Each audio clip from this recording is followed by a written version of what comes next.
छोटी बहू। पोल्टू दादा, अरे क्या है, क्या हुआ? क्या क्या चाहिए? याद आ रही है क्या मेरी तुझे? पोल्टू दादा, क्या आप भी इतना गुस्सा क्यों कर रहे हैं? देखिए ना, घर में पूजा का माहौल है और घर में सब लोग कितने खुश हैं।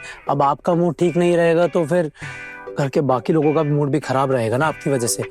देखिए दादा, आप नीचे चलिए मेरे साथ, मैं ना आपको अपने हाथों से मस्त कड़क चाय बना के पिलाता हूँ। चलिए आप मेरे साथ। अरे क्यों पीऊं मैं चाय नीचे जाके? हाँ, अपने घर परिवार के टूटने की खुशी में? अरे दादा, किसने कहा घर टूट रहा है? और घर टूटना इतना आसान होता है क्या? देखिए पोल्टू दादा, अगर मंजली भाभी ने कोई गलती की है तो आपको जैसा ठीक लगे आप वैसा ही कीजिए, लेकिन प्लीज मैं अभी आपसे रिक्वेस्ट करता हूँ, आप सब संभाल लीजिए ना। संभाल लीजिए? बड़ी मामी ने हमें ये घर छोड़ने का फरमान जारी कर दिया। सब यही चाहते हैं कि हम ये घर छोड़ के चले जाएं। दादा, दिमाग खराब हो गया क्या आपका?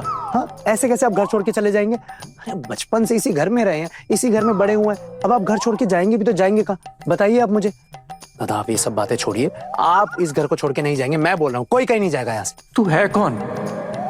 बड़ी मामी ने तो बोल दिया ना ये घर छोड़ने के लिए। बात बात पे दोस्त जमाती रहती है अपने घर की, और ये उनकी हरकतों में घी कौन डाल रहा है? इस घर की बहुएं हैं, और अब तो बड़ी मामी के साथ वो भी शामिल हो गया, उनका बचपन का यार दोस्त। दादा पता नहीं कौन है वो भी उनके साथ है। अब तो उनकी टीम ज्वाइन कर ली है उसने। दादा, आप मुझे बोल रहे हैं मैं कौन? मैं आपका छोटा भाई हूँ टुकुन। मुझे अच्छा लगेगा अगर आप ये घर छोड़ के चले जाएंगे तो। अभी आप चलिए मेरे साथ नीचे, मैं बड़ी माँ को जाके खुद समझाऊंगा, मैं बात करूंगा उनसे। चलिए चलिए। कोई जरूरत नहीं है, हमने तो ऑलरेडी घर ढूंढना शुरू भी कर दिया है। दादा, आपको इतने बड़े घर में रहने की आदत है, आपको ऐसा घर कहीं मिलेगा? देखिए इस घर को, इतना सुंदर घर है, आपके पास तो इतने पैसे भी नहीं है दादा, कैसे ढूंढेंगे इतना बड़ा घर? आप जाएंगे कैसे? और मजदी भाभी तो जाएंगे नहीं फिर बार। तो दादा, आपको तो कुछ करना भी नहीं आता है, मतलब क्या हाल होगा आपका दादा? और बेचारी मेरी पिशी मुनी, उनकी भी तो उम्र हो चुकी है दादा। तुझे क्या लगता है पारो नहीं जाएगी मेरे साथ? मेरे साथ जाएगी, वो गिड़गिड़ा के मेरे साथ जाएगी, पीछे भाग भाग कर जाएगी। क्या है ना, यहाँ से मैं चला गया ना तो उसका कोई खर्चा उठाने वाला नहीं है। छोटू उठाएगा उसका खर्चा, या उसका वो गरीब बाप। देखिए दादा, सॉरी, वैसे जितना मैं समझता हूँ ना कि अगर बड़ी माँ ने चाहा तो मजली भाभी यहाँ से कहीं नहीं जाएंगी, जबरदस्ती तो आप उन्हें लेके जा नहीं सकते हैं। फिर दूसरा ऑप्शन है दादा, कोर्ट कचहरी का, उसके अंदर आप भी शायद नहीं पड़ना चाहेंगे। और दादा, परिवार में आपस में झगड़ा करने का क्या ही फायदा है? हम सब अगर साथ मिलकर रहेंगे ना दादा तो बाहर वालों का सामना कर सकते हैं और फिर बहुओं को अपनी मुट्ठी में भी रख सकते हैं। ये तू बोल रहा है बहुओं को मुट्ठी में रख सकते हैं? हाँ, अरे तेरी वली ना तेरे सर पे बैठ के नाच रही है, तूने इतना सर पे चढ़ा रखा है। तूने और छोटू ने इस घर का सत्यानाश करना शुरू कर दिया है। ये बड़ी भाभी और पारो, इनमें कभी इतनी हिम्मत थी नहीं, लेकिन अब इनका भी हौसला बुलंद हो गया है, बगावत कर रही है। सही कह रहे हो दादा, ये ना मीता भी आजकल बहुत उछलने लगी है। अभी तक तो मैंने मीता को छुट्टी दे रखी थी, लेकिन मैं देख रहा हूँ कुछ ज्यादा ही जुबान चलती है इसकी। इसको भी अब हमें कंट्रोल में लाना पड़ेगा, खास करके मुझे। चलिए आप में। और कौन कौन है घर पे? और कौन कौन होगा दादा, कॉमन सी बात है ना, घर के ही लोग हैं और बाकी बहुएं। हम जाते हैं नीचे और घर की बहुओं को चल के बोलते हैं कि जाओ जाके हमारे लिए चाय बना के लेकर आओ। तू बोल रहा था कि तू चाय बना के पिलाने वाला? हाँ दादा, लेकिन आपकी बातों को सुन के मुझे समझ आया कि हम क्यों अपने हाथ जलाएं। ये जब घर की बहुएं यहाँ पे है तो ये करेंगी ना सब काम, और फिर घर की बहुओं को इस घर में लाया क्यों जाता है? ये सब घर के काम करवाने के लिए। अभी तक तो मुझे बातें याद नहीं रहती थी, लेकिन अभी थोड़ी थोड़ी आपकी बातें सुन के ना मैं समझ गया हूँ। अब ये सब मुझे याद रखना पड़ेगा, क्योंकि जो मीता है ना आजकल बहुत उछल रही है, बिल्कुल मेरी बात नहीं मानती है, कुछ बोलूं हर बातें मना कर देती है, और खासकर उस आना की वजह से तो ज्यादा उछलने लगी है।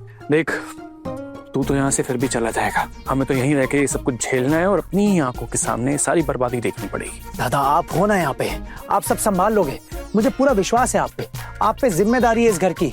तो दादा देखिए, छोटू है तो बहुत प्यारा मेरा, लेकिन एक नंबर का ना निकम्मा है वो, कुछ बात ही नहीं बोल पाता है अपनी, सबके आगे तो चुप करके खड़ा रह जाता है, स्टैचू बन जाता है, और खासकर अपनी बीवी के आगे जब से वो आई है ना सिर्फ उसकी हर बात मानता है, मेरी बातें भी नहीं सुनता। अब तो दादा वो हिम्मत नहीं है उसमें बिल्कुल भी।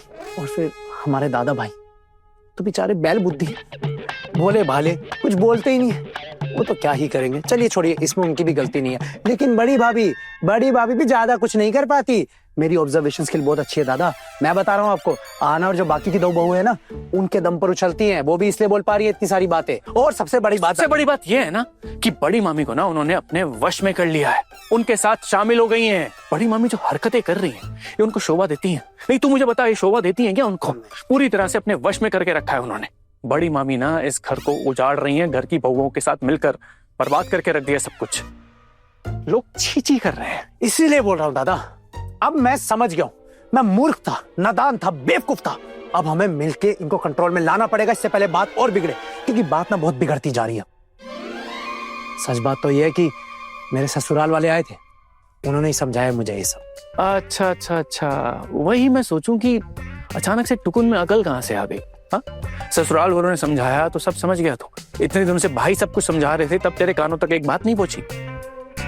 और अपनी पिशी मुनी, उनकी बात भी नहीं सुनी तूने। देखिए, अब जो गलती हो गई सो हो गई।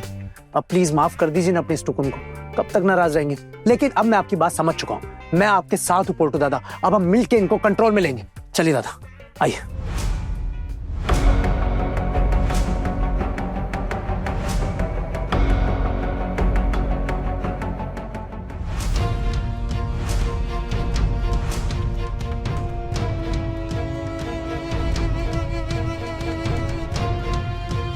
देखिए, यही थे क्या?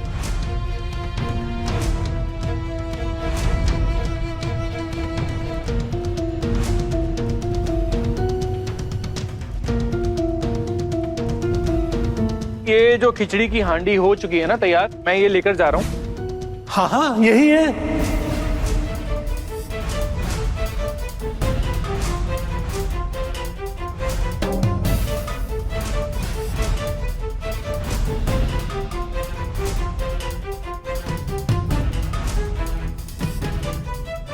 आपने तो कहा था कि मोहल्ले वालों को भोग भिजवाना है और भोग की हांडी लेकर चले गए। फिर एक हांडी भर के खिचड़ी थी उसमें। क्या है ये सब? हाँ, नहीं पोल्टू दादा, चाय पीने से पहले ये तो पता लगा लिया जाए कि हमारे भोग की हांडी किसने चुराई थी। ये महाराज कह रहे हैं कि हमारे घर में से ही कोई था। अब घर के लोग तो सारे लाइन से मौजूद हैं यहाँ पे, ये सबको देखकर नहीं नहीं नहीं कह रहे, लेकिन आप ही बचे थे बस। अब आप जब आए हैं तो आपने सुन ही लिया होगा कि इन्होंने आपको देखकर क्या कहा। बड़े घर की छोटी बहू, शाम 9:30 बजे दंगल टीवी पर।